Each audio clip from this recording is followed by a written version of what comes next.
So this is just something I forgot to add. Well, I want to try out.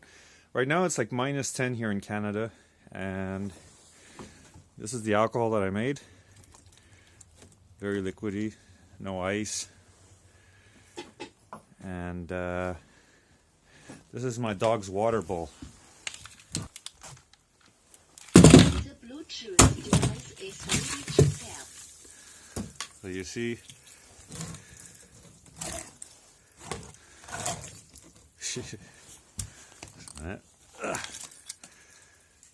so water freezes, but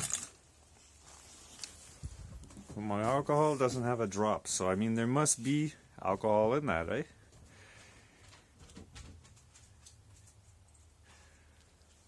It's been out since I don't know, a couple of days, and it's not freezing, not at all.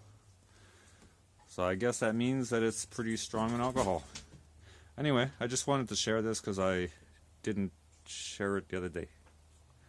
Well, I didn't know. I mean, it was warm outside. It was like 0, and now it's -10. My dog took off with the whole bowl. He wants a chunk of ice. Oh, he's stealing my bowl, my water bowl. Yep. So anyway, happy holidays.